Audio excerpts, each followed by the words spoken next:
Welcome to the Utah Street Banter Podcast. Welcome, everybody, to another episode here on the Utah Street Banter Podcast. I'm Cody. With me, like always, is Elisha. What's up, buddy? Not much. You having a good... Talk some ball. Yeah, man. You having a good week so far? Everything down? Not too bad. It's Monday. The Orioles are off. It's kind of convenient every time we do the podcast on a Monday right now. No. It didn't happen in June at all. No, that was a long punt. Sadly, the Orioles got off. I didn't. So, it was a hot day today. It was hot. It was hot. Off the wall. But luckily, the Orioles got some rest. I know. Saw a video. Adley Rutschman was on a helicopter today. Oh, for real? Yeah. So, he was enjoying his time off. That's cool. Hey, man. Sounds like fun. Just a real quick little shout out. I mean, they probably won't shout us out, but there's a cool podcast for all your hardcore Orioles fans right now. It's called the Adam Jones Podcast, which is obviously Adam Jones. But this week they had Buck Showalter on there. Pretty cool conversation. Just kind of give you some insight of like our old Orioles. You're like prime Orioles, right? I mean, my prime Orioles is like Brady Anderson, Kyle Ripken. Your prime, which I don't have any problem with yours. I like them too. Yeah. You know what I mean? So, but it's pretty cool because you get to hear about how they were kind of just normal. Talk about how Adam Jones went to Bucks, where he lived and stuff. Just cool stuff. Just kind of talking, just the normal life of a baseball player. So anyway, but we'll jump into our podcast. So and see how we can do today. We've had a heck of a week, Orioles baseball. Were we in first place last week at this time, right? I believe so. I think we were. We were barely. Yeah, and we're, what, 2 or 3? I think it's 3. 3 games? Well, whatever. We're in first place. That's all. So that's all that matters. And we're sitting pretty comfortable. I'm trying to not get stressed out about first place because, like I said last time, we were in first place last year. That didn't work out. But one thing I want to talk about this time is we're going to go through our box scores like we always do, guys. But before we get into that, we're going to talk about our strength of schedule. We came off of the most difficult strength of schedule in all of baseball for the beginning of the season. And now for the rest of the season, we're 21st out of 30 in strength of schedule. There's still some difficult matchups. Obviously, we got the Guardians for 4 more games. Right now, they're one of the best teams in baseball. We got the Dodgers for 3 games. They're obviously one of the best. They are probably, if not arguably the best team in baseball. The Yankees for 6. That's a tough one, but it's our division. You got to just be prepared for that. And then the Twins, the Red Sox. Hopefully, by the time we really get deep in with them, they cool off because they're just hot right now. It's a bad time to play the Red Sox. And then the Mariners again for 3. But those are your difficult strength of schedules there. No, I said Mariners. I meant Padres. I'm sorry, guys. Padres for 3. So, so we got Guardians, Dodgers, Yankees, Twins, Red Sox, and Padres. That's your difficult opponents, which I get. MLB, they're all difficult. But those are your above 500 teams that we have to face. So the one good thing is, we got 3 more against the White Sox, thank God. Rockies, Miami Marlins, Nats. We have the Cubs coming up. They're under 500 right now, so you got to put them in there. The Blue Jays under 500. I have a hard time with them being in that category because it's AL East. AL East is tough. They're still good. Yeah. So you see anything in those that you want to kind of point out? I think we get over ourselves and you worry about strength schedule, stuff like this, and it's definitely important, but at the same time, you can have a hard schedule. You can have do you think the Yankees thought after the series against us and the Braves, they could have been swept by the Mets, split a series with the Blue Jays? Same with us, right? By the Reds. Same with us. We go to the Astros, get swept, and even the A's.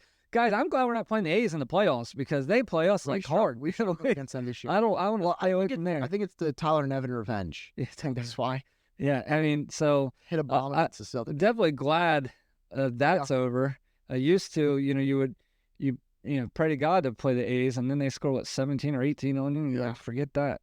But yeah. So I just want to kind of give you a rundown of the rest of the second half of the season and what that kind of looked like, and just I'm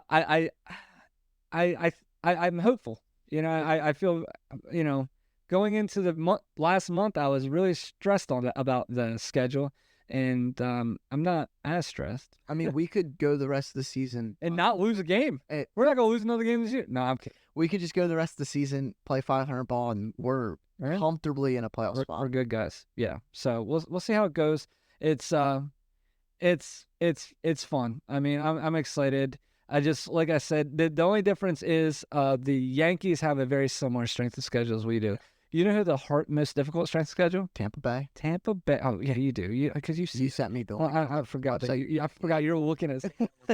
So, but yeah, that's a bad time to be Tampa Bay because you're already scuffling a little bit. Yeah. Well, I mean, I think they're gonna have an interesting month. The Devil Magic that the Rays always have is just it's always something. Devil Magic. Well, I mean, they were the Devil Rays, so yeah, I mean, you're not wrong. But I mean, it's the AL East is always going to be tough, and if the Blue Jays are the worst team in the division, they're still better than the majority of them will be somehow. You're right. Like they might do bad, but they're still going to float above 500. Yep. Play good baseball. They're still going to put up good numbers against us. Still going to play hard baseball.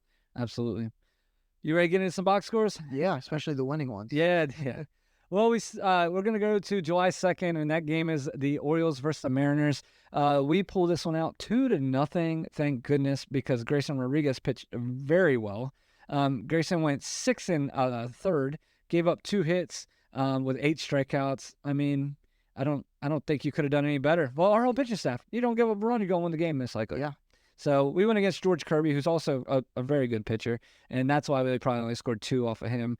The big thing here, guys, is Mullins and Santander, both RBIs here. But, Elijah, you got a lot to talk about here, don't you? Yeah, I sure do. I mean, you kind of noted on the first one of my 3 takeaways for that. So I'm going to be trying to do this probably every episode now with my takeaways, trying to really figure out how to dive into these games without just getting repetitive. And I have my 3 takeaways for each game for all the games I'm talking about. And my first one's just Grayson was filthy. Yeah. It's plain and simple. Like you said, 6 1/3, no earned runs, 8 Ks, 2 hits.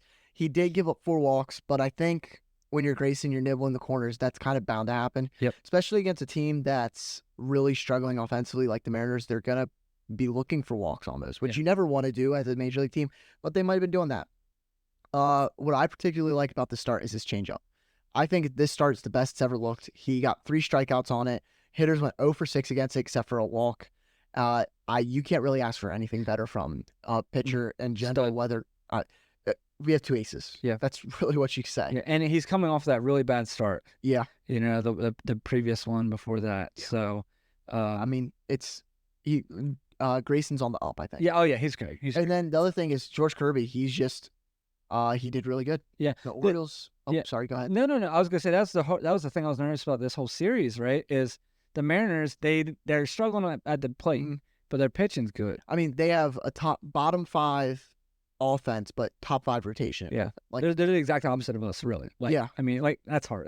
That's not fair to our pitching staff. We have a bottom 5 pitching. I know, but it what they think how good their pitching is how good we think our lineup is. That's true. That's all. That's actually that's comparable. Yeah, I understand that. But Kirby, he did really good. We managed to put up 2 runs on some singles, but we had 7 hits against him. Went 2 for 10 with runners in scoring position, which has kind of been our forte this year. Yeah. We've done really good with runners in scoring position, so it's hard when you're struggling. But the interesting thing I did find is that I compared Kirby and Rodriguez's stats. Uh-huh. They're eerily similar. Kirby has pitched a lot more innings, but the ERA is really close to each other. ERA plus is close to each other. Kirby has 4 more strikeouts than Grayson. Grayson's K percentage is a little bit higher, but the one difference is walks. Right. Grayson's walked 30 compared to Kirby's 11. But most of their stats are really similar. They're, I think, really comparable pitchers. They're both young, and they're both going to be good for a long time. So it's kind of interesting to see. Yeah, absolutely. Moving on to the next game. No? No. Oh, you still got more? I got one more. I didn't know you had more. Yeah.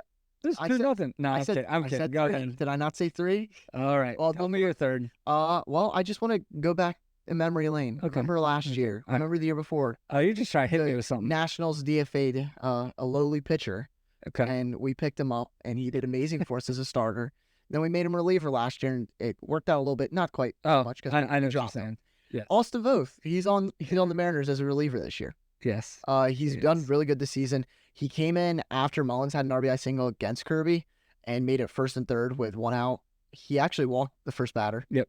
And then struck out Gunner and got out the out. Yeah, he realized that the Orioles apparently couldn't hit any breaking balls because they missed everything. Yeah, well, apparently we just couldn't hit against him because the only way we got on base. Well, he's our pal. Yeah, that's true. Yeah. Yeah, Bauman, on the other hand, he got 3 outs. Yeah. In the 9th inning. He came in.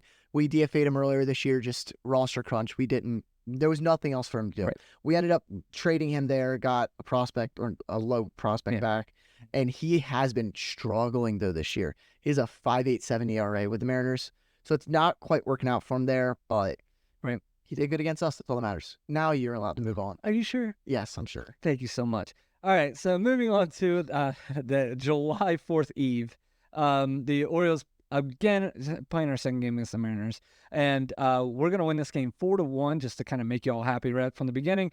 The big news here is Dean Kramer was back, and he did really well. I thought he went 5 innings, gave up no runs, 8 strikeouts, kind of hurt his pitch count a little bit, with 2 walks, only gave up 2 hits throughout that 5 innings.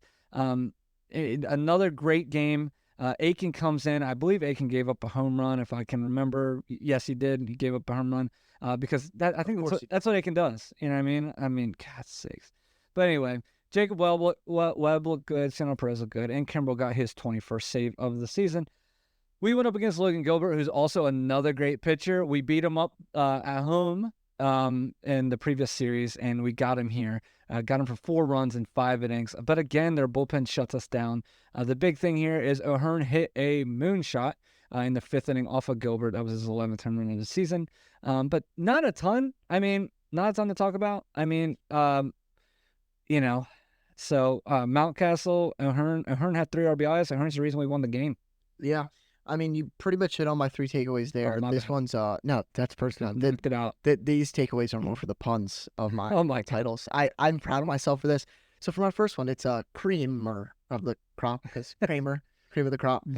So he came off the IL like you said, just dominated. 8 Ks off the IL is great.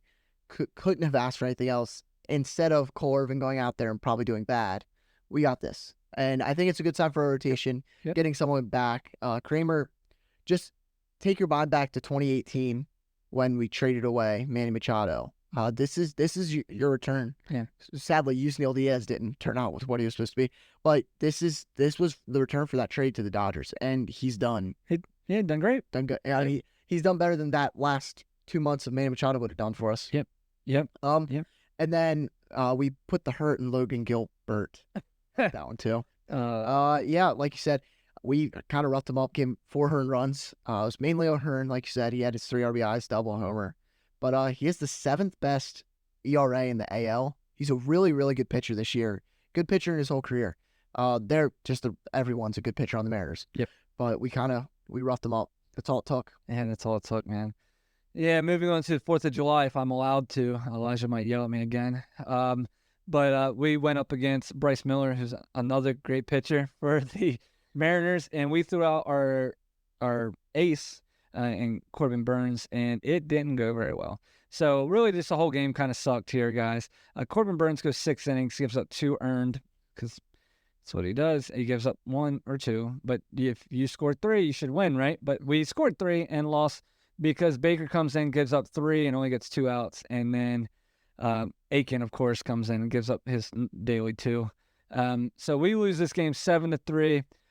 Not being a Debbie Downer on it. I mean, we took 2 out of 3 against a good ball team, a good Mariners team. It's hard to sweep that pitching staff there. Gunnar Henderson hit his 27th home run of the year in this game, and Westbrook also hit his 14th home run of the season. Yeah, I mean, Burns did what Burns does. He kept you in the game, right? Yeah, I mean, that's what your ace does. Yep. He gets you 6 innings. Yep. You're going to give up. You can't expect him to not give up any runs ever. 2 runs isn't bad. Never. I never want him to give a run. I mean, you look at it. He gave up 2 runs. Yes, you don't want him to give up runs. Give a home run to Julio Rodriguez. He sucked this year, but that's a really great player. Yeah. He's going to turn. He's going to turn around. Exactly. I don't know why I trust some of the guys in our pen. Baker should not have come into that situation in a close game like that. Yeah. And, I mean, it proved it. He immediately loaded the bases up. The double, gave up some runs. I just don't know if we have anybody else. Like, I think that. No, we do, because our bullpen was actually rested. Yeah, I know, but who would you rather come in? Literally anybody. No, any of our other 6 relievers. Yeah, I'd rather come in than these 2. Yeah, Aiken. Okay, I need to control myself because Aiken should not be on this roster. There is no way you can't tell me that Nick Vespi would be doing better than Keegan Aiken. I don't care if we have to DFA him. If someone wants him, they can have our garbage. Garbage, wow. But Nick Vespi's been sent up and down, and we're gonna have to DFA him soon if we send him up and down. He only has one more option. Yeah. Up and down and up, and he's stuck. Yeah. And we'll DFA because apparently Elias thinks he's garbage, which I don't know what he sees in Aiken at this point. Yeah. Aiken, I feel like he's thinking throw left-handed. That's about it. Yeah, so could Vespi though. That's true. Yeah, you're Vespi's right. a lefty. Yeah. Aiken at this point, I feel like you have to pencil him in for at least a run every time. Yeah. Especially a home run. Because I remember I was watching this game. I was about to go get a shower. I see him come up like, there's runner on. Oh, he's gonna give up a home run here. What did you do? Give up a home run. Right. It's frustrating. It is frustrating. Let's talk about the positive though. Kerstav was batting second. Yeah, that is a positive. He's really getting trusted. He's getting playing time. It's hard because Hayes is doing good. Santander's doing good. Kowser's starting to warm back up. Mullins is doing better. You have all these out. This is the problem that we were talking about at the beginning of the season. Remember when we had Stowers and Kowser and Kerstav all killing it in spring training? We didn't know who would play. Finally, the pressure's being put on Hyde to figure out who's going to play. Right. You bat him second. It didn't really work out, and he didn't do anything. But I think it's a good sign for the future that he's, instead of earlier this season when he didn't play, he's actually going to get playing time. Right, absolutely. That's a huge plus. I mean, you like seeing him get the play time, right? Moving on to our next series, we got a wonderful series with a team that we actually struggle against, and that's the Oakland A's. And this was our last series ever at the Oakland Coliseum. It's funny because I was actually watching the broadcast at most of the games, and they were talking about how I guess their playing field is one of the best in baseball, and they're getting ready to go and play at the Giants. Is it the AAA stadium, I believe, or AA? No, it's gonna be the Giants. Oh, it is the Giants. Yeah. Oh. And the field's gonna be complete turf, right? So that's gonna be and it can be up to 105 to 109 degrees there. Wow. Can you imagine how that turf's gonna be, guys? Like, that's gonna be bad. But we'll jump into this game here. So we're playing Oakland. Oakland has Hogan Harris on the mound. I'm sure everybody has his jersey. That just takes me back to sitting at your father and my grandfather's house watching Hogan here. Hogan Harris, right? So can you imagine if you are an A's fan or a random baseball fan, you get tickets. Say you're just happen to be in Oakland. Orioles are playing the A's, and you're gonna watch Hogan Harris go against Albert Suarez. And you're like, really? Like, they got Grayson, they got Corbin. It's one of the matchups of all time. Yeah. Well, Albert Suarez pitches great. Pitches to what I think's great for him. Yeah. He goes 6 innings, gives up 2 earned throughout the 6th, but he actually pitched pretty well if you watch this game. We win this game 3-2. And another guy, TJ McFarland, pitches in this game against us and does well, like all ex-Orioles do. And does well. Jacob Webb comes in, does well again. Cannell, great. Kimbrel, great. So Kimbrel has 2 strikeouts here. Look like Kimbrel. Really the biggest thing here, guys, I want to talk about is just Albert Suarez just keeping us in another game, going 6 full, making it so our bullpen only has to cover 3 innings. Yeah. I mean, here, I will warn you, this is the last pun of the day. I've coined it Suarez's soiree because he dazzled. He danced. Oh, my God. The fastball was just hiding. The interesting thing that I found, this is the first time he made it into the 7th inning all season. Really? And he only got 6 innings pitched because the first batter Shea Langler's hit a home run and he got pulled immediately. But it's promising that every start now I feel like he's getting just deeper and deeper in games, and that's really good because I feel like it was like 2 weeks ago he never made it into 6th inning, and now he's getting there consistently. Offense didn't do too much. We had an unearned run on a throwing error, and we walked a run in. Yeah, we really shouldn't have won this game. I can't even think of 3 things to take away from this game. The one thing I will say, though, is as you're talking about the Coliseum, I did look it up. So the Orioles actually were the first team to play in the Oakland Coliseum. I did not know that. I only know this because I watched an Instagram video put out by Kevin Brown. He was sitting at the top of the Coliseum talking about it. Could you say who hit the first home run in the Oakland Coliseum? Oh, have I ever heard? You 100% know who this is. He has a barbecue place. Boog Powell. It was Boog Powell. Yeah. Boog Powell hit the first ever home run in the Oakland Coliseum. I did not know that. Yeah. Wow. Just pulling out all your random knowledge. Yeah. Yeah. So we should have sent him to a 1-year deal. Or 1-day deal. Had him hit 1 more. Yeah. I know. Get there a letter for bro. Letter hack. I don't know if he could swing the bat. I mean, we're going to try it. Well, yeah, very boring game. I think in the next game, they should have let him go out there and they soft tossed it to him. And just, you guys may swing so you hit one because it didn't matter. Yeah. Are you done with that game? Can I move on? Yeah, you can. I don't. Should we just skip game 2? Yeah, right. Game 2 was terrible. Cade Povich got an inning in, inning of a bullpen session, really, because he gave up 8 earned, 3 walks, couldn't throw a strike. It was rough. Gave up 2 home runs in his 1 inning. And then they pulled him out. We're losing 8-0. You said, well, good, that's over. Dylan Tate comes in, gives up 4 in 2 innings. So then you're like, oh, pull him out. Thank God that's over. Then your boy Cole Irvin comes in, goes 4 innings, gives up 5 earned. At least he went 4 innings. He went 4 innings. And then the best pitcher of the day finally comes in that just shut them down. And that's James McCann, our catcher. Yeah. He comes in, pitches an inning, gives up 2 earned, which is the least amount. It gives up a 2-run home run to Kyle McCann, I believe. Oh, really? Okay. No relation. I saw the home run. I had to look it up. Kyle McCann, yeah. I had to look it up that James McCann, Brian McCann, of course, the old catcher for Braves and other teams, and Kyle McCann, none of them are related. It's just I thought James and Brian McCann were related. No, they all happen to be McCanns that are catchers. All of them are catchers still. I found that interesting. McCann homered off of McCann. Yeah, I mean, it was just a terrible game. Yeah, it was 8. We lose 19-8. Everybody, in case you guys were wondering. The only good thing you could say is that we scored runs. Yeah, we scored. I mean, because their pitchers were like, we'll just throw it down the middle. Pretty much. The one thing I do want to note about Keith Povich, though, is he struggled on the road this year. His home and away splits. I actually surprised Cody with this earlier. He has a 2.7 ERA in 3 games and 16 2/3 innings at home. Away, he is in 3 games and 11 innings, a 12.27 ERA. Ooh. Yeah, that's rough. Yeah, rough. And how about this? Strikeout to walk ratio: 14 strikeouts to walks.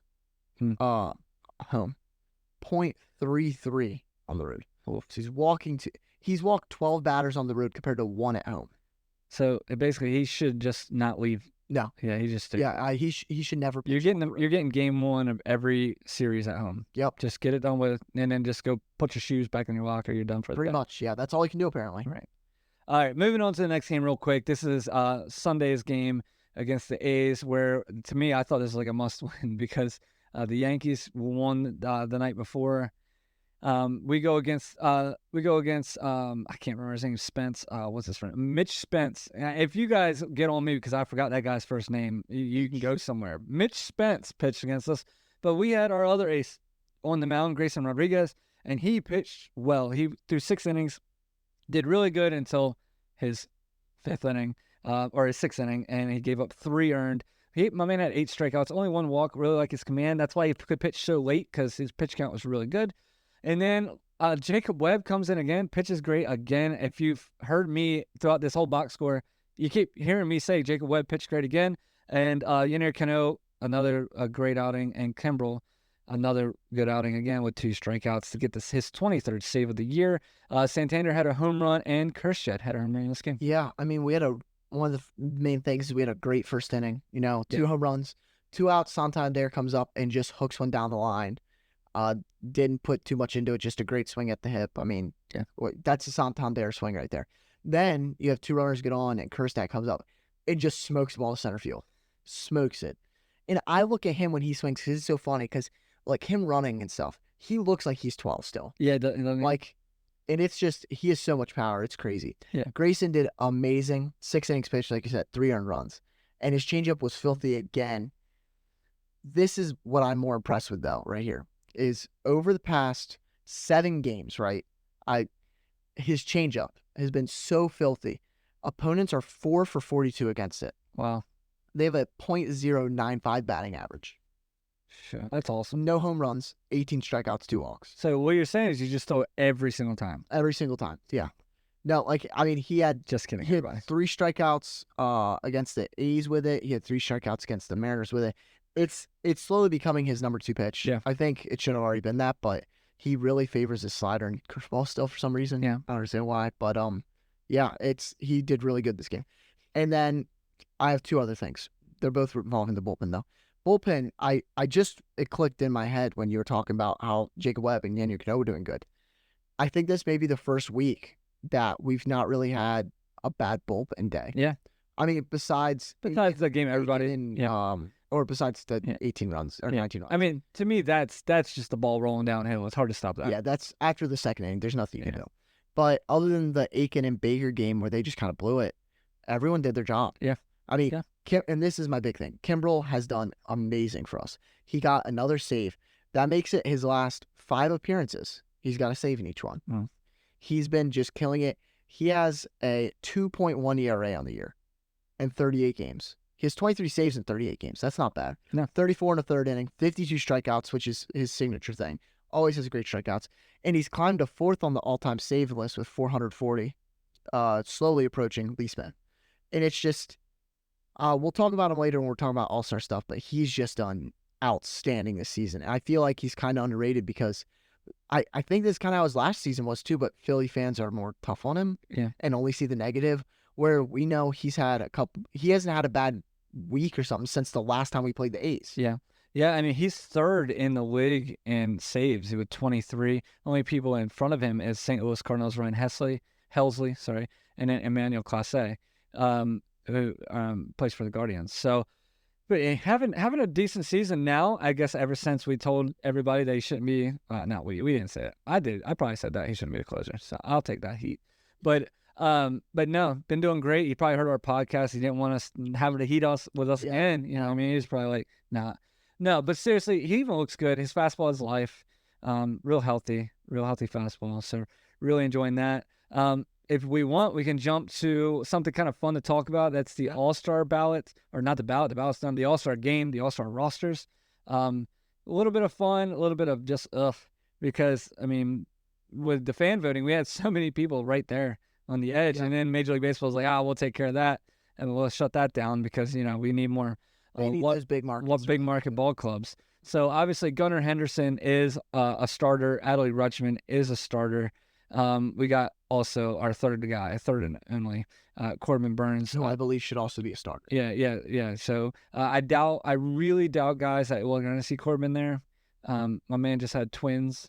I would almost guarantee you if there's any time for him not to be there, and I can't blame him on this time. Like, I mean, how many times has he seen him? Yeah, well, a bit spent like time. Yeah.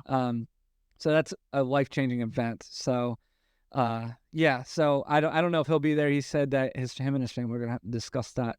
And but yeah. So anyway, just to kind of go through and tell you how annoyed we are a little bit. We have our snubs. So our Orioles snubs that we thought were pretty big. So I got one, and Elijah has like 7 sentences here. No, I'm kidding. Yes, you are. Yes, you are. My snub is Grayson Rodriguez is my snub for this. And here's the reason why. Grayson Rodriguez, if I can pull this up, is tied in all of baseball, not just American League, tied for all of baseball in wins. He's 11-3 this season. Corbin Burns, who I love, he's our ace. He's 9-3. So Grayson's 11-3 and pitching fantastic. I mean, I don't know what else you want from him. It's just frustrating in my mind. Just kind of go through this again. We said the exact same stuff last time. So Grayson's giving up 10 home runs. Corbin's giving up 12. Grayson's walked 30. Corbin's walked 25. Grayson and Corbin have both struck out 105. Grayson's average is 236. Corbin's average is 215. And Elijah, why is some of these numbers elevated on Grayson? Because of what? One bad start. Bad start. Yeah, and the only thing that I will say is I think it's even more impressive for him to have the same amount of strikeouts, because Corbin's been kind of not known as a strikeout guy, but he's been top in the league, like top 20 strikeout guy, basically ever since like 2019 or whatever. Yeah, and Grayson's pitched what, 20, 30 less innings? Yeah, Grayson's at 94 innings, and great point, Elijah. And Corbin's at 112. That also taken into consideration, he already has more walks than Corbin and less innings, so he has more strikeouts, less walk. That's the kind of thing that you have to take into consideration. He is wilder. I think, like you said, though, his bad starts, he just, instead of being Corbin, where you have a bad start, you give up 4 or 5 runs, you still make it through it. His bad starts are bad starts. Like, they're really bad starts. Yeah. But for All-Star wise, he's my snub. Am I surprised he didn't go? No, I'm not surprised, because we're the Orioles. So if you put Grayson on the Yankees and he's on there, he probably, there's no issue. I mean, if you give us a Yankee logo, we have 8 All-Stars right now. Yeah, probably. Yeah, because you look at the Guardians and they have them. I believe, they have 5. So And I don't mind the Guardians. Like, as an Orioles fan, I'm rooting for a team like the Guardians to get more people in there and get, some Yankee Red Sox, out. So it's okay. Elijah, who's your Orioles snub? So like you said, I have multiple. I have two. The problem is that I'm very passionate about both of these. The first one's Jordan Westburg. Right. It is a shame that he is not, like, I think All-Star voting after this year has to change for multiple reasons. The fan voting for the starter it's just a popularity contest. Everyone knows that. It's ridiculous. Jorge Mateo was third in votes for second base. As an Orioles fan, that's ridiculous. So you think he should have been less? Yes. 100%. Also, though, second in second baseman was Marcus Semien. He's done terrible this year, and he's somehow an all-star over top of Jordan Westburg. I believe we're going to have their stats right here. Yep. But Jordan Westburg has more WAR and less games and less plate appearances. He has more hits, more home runs, more RBIs, more stolen bases, a much better batting average, much better OBP, much better slug, much better OPS, much better OPS plus, much better defense. Everything. And he can play, and people are saying, oh, he's a third baseman. Yes, he's played like 20 more games at third base than second base. He has still played plenty of games at second base to take out second. And this is what I don't like about the All-Star game, is you have people calling for Corey Seager as a snub. That's fine. If you're going to have the one person per team make it to the All-Star game, you can't pick just a random person. You have to pick a position that's at, like, a person that's, if there's one All-Star from this team, it's Josh Smith. Josh H. Smith. He's done the best by far. He is, I think, the only above-average player on their team. Right. He should have been there. He plays third base and second base. He could have taken that spot. Yeah, if you listen to us on the podcast and not on the YouTube channel, basically we have a graphic up that's showing this craziness. And then, Elijah, you have another one, right? Well, no, I'm not talking about Jordan Westburg. Oh, no, I know, but you have another graphic about Jordan Westburg. Another one comparing him to Isaac Paredes. He is a third baseman that got chosen for the Rays. Okay, understand. He is slightly better. Well, not slightly. He's a lot better than Marcus Semien. But Westburg's still better. Westburg has a better WAR and less games and less plate appearances. The only thing that Paredes has over him is they have the same amount of home runs, and Paredes' on-base percentage is slightly better because Jordan Westburg does. But everything else. He has more hits, more RBIs, Westburg does. more stolen bases, a better batting average, better slugging, better OPS, better OPS plus. It's ridiculous. Yeah. And this one's not as drastic. This one, if Marcus Semien wasn't there and it was just Paredes, I wouldn't be upset about it. Yeah. Because I'd be like, okay, you know what? They needed someone from the Rays. At least the stats aren't too. It's only 20 points difference on the batting average. It's only 40 points on slug. Right. Like, that's relatively similar. It's just insane. And then I do have another player with another graphic. That's Craig Kimbrell. Talked about him earlier. This one is my least favorite one of all. Because this is just a shame. I'm going to be honest. If it was just any other reliever than who it is, I'd be fine. Clay Holmes made the All-Star game. Clay Holmes has done god-awful this year. Kimbrell has more WAR and more games and less innings pitched, but he has a better win-loss record, some people don't care about wins. Okay, he has 4 more saves. He has 0.9 better ERA. Yeah. He has almost a run total difference. No. ERA plus is wild. He has like 15, 20 more strikeouts. His K percentage is much better. He has walked slightly more people. That's it. I think this is one of those two where if you're Clay Holmes, even like it's not his fault that he made it. Like even he's like, wow. This is my thing. This is how I know it's bad. Yankees fans are saying that he shouldn't have made it. Right. That when Yankees fans are admitting something was wrong with their own players, that's it. There's a pretty cool quote you have, right? Jim Palmer's quote. We'll put this up here too. Yeah, it's Jim Palmer. He said, MLB should be embarrassed they bowed to the New York bias. Jim Palmer said. And it's 100% true. But the problem is it's not the MLB's fault. It's the players' fault. Yeah. Because the players are the ones who vote for the reserves on the All-Star game. And it's just something has to change because the players, let's be honest, if you're the 25th, 26th man on the Diamondbacks, do you know who Jordan Westburg is? Probably not. Like, do you really know that much? If you're the last bullpen option in the Chicago Cubs bullpen, do you know if Isaac Paredes is doing better? You just might know his name. They just vote for names. That's why Marcus Semien's there. That's why Clay Holmes is there. And it's a shame. Who is your biggest? Well, I'll go first if you want. You go. All right, we'll talk about real quick our non-Orioles snubs, as our right as MLB. Mine is pretty crazy. Ronel Blanco, he is a Houston Astro. Don't worry, you don't need to bill him. He wasn't there during the whole scandal, so it's fine. And so anyway, Ronel Blanco is the guy. He's thrown, I believe, the only no-hitter of the season for this season, and he's been pitching absolutely out of his mind. Amazing. So this season so far, he is 8-3, which is, that's great. Good. All right. So he's one game under Corbin. He has a 2.53 ERA, and just, dominating, doing fantastic. Here's my thing, though, okay? So the All-Star game is supposed to have people that has had an extraordinary first half of the season. You're the only guy to throw a no-hitter, right? And you're doing well, so it wasn't just a fluke. I think 8-3 with a no-hitter gets you in. That should be.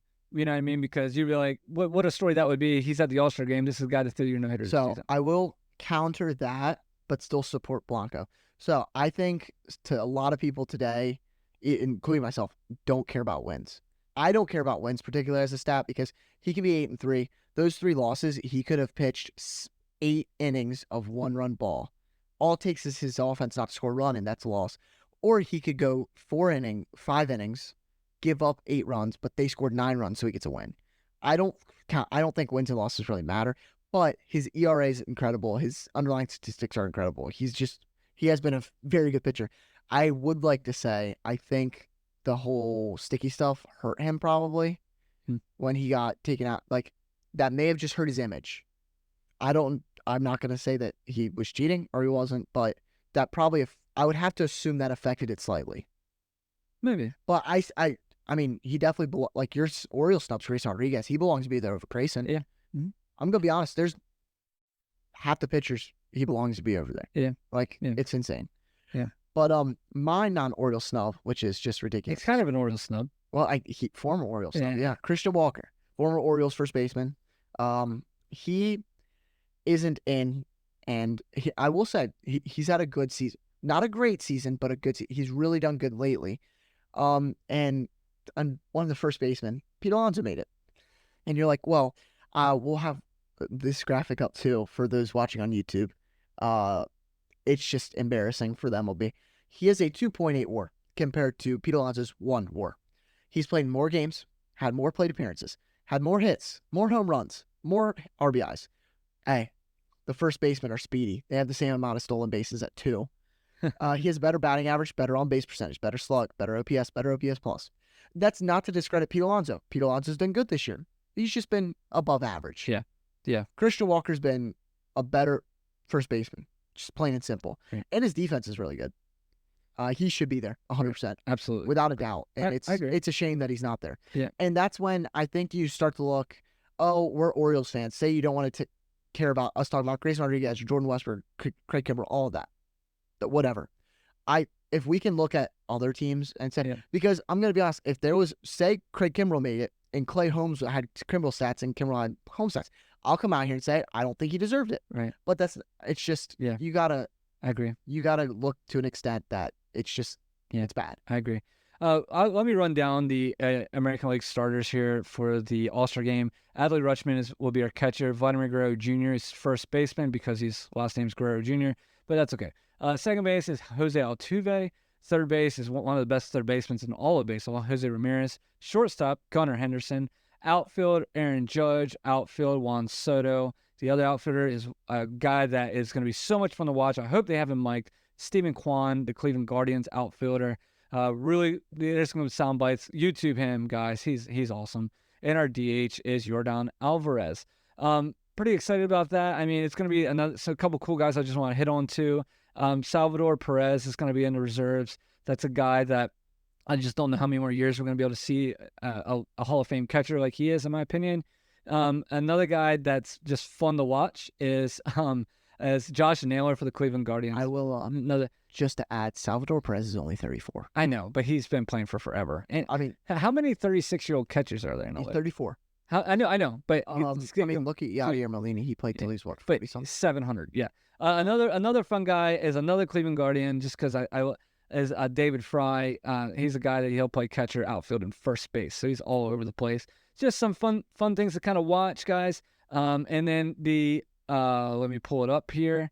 The National League starters is William Contreras, Brewers, Bryce Harper, obviously, Ketel Marte on the Diamondbacks, Alex Bohm, Philly, Trey Turner, Philly, Christian Yelich, the Brewers, Jackson Profar, Padres, that's a surprise one in my mind. Tatis is also out there, and then, of course, Ohtani, who could be probably he could hit a 170 and be in the All-Star game, but I like Ohtani there. He helps the game a lot, and he is a great hitter. I mean, even my saltiness. I mean, great hitter, love him to death.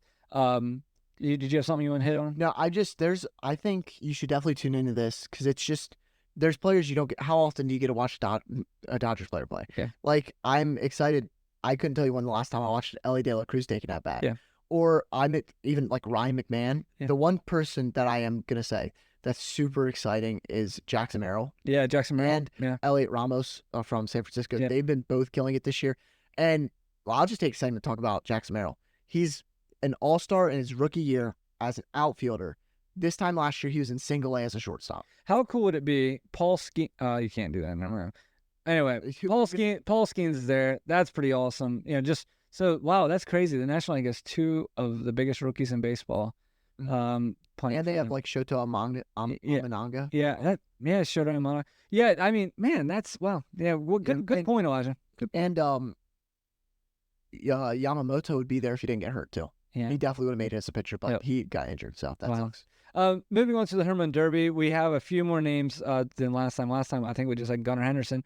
Now we have Gunnar Henderson's going to be in at Pete Alonso, Alec Bohm from the Phillies, Bobby Witt Jr., of course he's there because Henderson's there. They seem to follow each other. And Marcell Ozuna. I will admit, even though I gave a little saltiness on the Bobby Witt Jr., but I do like Bobby Witt Jr. I like him. But how cool would it be in the championship? Gunnar Bobby. That would be cool. That would be like the one thing I would like to say is I think we need to make an amendment in baseball. You know how after I'll bring in politics here. In the 1940s, Franklin Delano Roosevelt, he ran for a third term as president, right? Now they made an amendment. You can't do that anymore. Right. You can only serve 2 terms. We need to say you can only serve 2 home run derbies. Pete Alonso should not be allowed in anymore. Yeah. This is his 4th or 5th derby. I don't want to see him anymore. That's ridiculous. Okay, I get you. But now he's kind of like having a cult following. Still, the only other thing is he's yet to be paid. He's still in his rookie contract, and he's making $1 million. No, he's not. He's arbitration. Arbitration. But he's made more in home run derby winnings than he's probably made in his contract. Hold on. Are you gonna pull this up? Yeah, home run derby. I could be totally. You win $1 million. Derby wins I could be totally wrong. But I mean, I like having him there. He's way better in a home run derby than in real life. Yeah, so Pete Alonso, when you win a home run derby, you make $1 million. This year he's making $20.5 million. See, I told you, I was right. Yeah. He's made more. When was that contract? Arbitration. That's why. Okay. That's why I said arbitration. Okay, I was a year off. Okay, gotcha. Well, I think it was his second year. Gotcha. I don't know, though. It's moving on to the futures game because I do want to talk about this a little bit. Samuel Basallo, it will be the catcher in the futures game that's on July 13th. And he will hit a home run. I'm putting it out there. Yeah, I think he DHs because he still has the arm injury. You know what this happens? He hits a home run. Right. He catches GM's eyes. He gets traded. Oh, my gosh. Because I will just like to say, so the MLB draft's coming up soon, right? And the most recent mock draft that MLB put out or whatever, they're never normally right. But it had the Orioles taking a catcher, right? If a catcher falls to us, if whatever prospect is, I have no clue what his name is, but if the catcher falls to us and they take a catcher, there's no way we don't trade Basallo. Yeah. That's all I'm saying. Maybe. So anyway, I'm a little wondering why he's we have one of the best farm systems in baseball. We got one person in the futures game, but I also don't want to get too much on that because I don't really know how they pick that. Yeah. So there might be more that goes into it. So like I said, we got a fun week next week coming with the All-Star game. First off, we have this weekend. We have the Yankees series. So we're getting ready to play the Cubs tomorrow.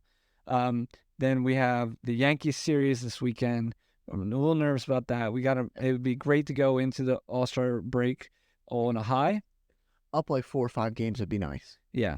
So, and then we have the All-Star break. Like I said, futures game on July 13th. Then we have the Home Run Derby.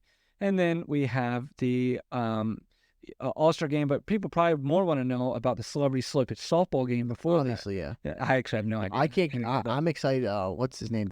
Tyler from Dude Perfect. Is he playing? Yeah, he's in the home Celebrity Softball game, so that's gonna be cool. He's gonna be the best player, obviously. Hey, which one? What's he in Dude Perfect? Yeah. He's not the best one in Dude Perfect. Yeah. I only know one person in Dude Perfect. Cody. There's some guy named Cody on there. He's not the best one. He sounds like a stud. Yeah. Cody, Dude Perfect. You're just like a jerk name. Yeah. No. Cody's definitely, though, not to go on a tangent. Cody is either usually like a hardcore, like a cowboy name, or the exact opposite. Beach and like peach cargo shorts. Peach cargo shorts. Like type of name with flip flops. Puka shell necklace. Yeah, like there's no median. I guess I am the median because I'm neither one of those. Yeah. People have compared me to like a hardcore cowboy though. Yeah. Anyway, we're not going to keep you any longer. We're going to head out. Really appreciate everybody joining us for another episode here on the Utah Street Banter. I'm Cody with Elijah. Make sure you follow us on Facebook, Instagram, X, YouTube. Like, follow, subscribe, whatever you got to do. Send us a message if you have questions. And we can't wait until see you next week. We're going to do it right. I think we're going to try to do it for the Home Run Derby and then catch some swings, right? So if they want us to, we can come there and get some swings. Yeah. But if we, they could put me in the outfield. They could put me. I'm hitting. If Gunner needs an arm, I'll come by. I need a point system. I get a point to hit it out of the infield, a point in the outfield. I mean, I've heard I'm a great wiffle ball home run derby. Yeah, right. That's not true. All right, guys. Well, everybody have a great rest of your weekend or week, and we can't wait to see you next week. Have a good one, guys.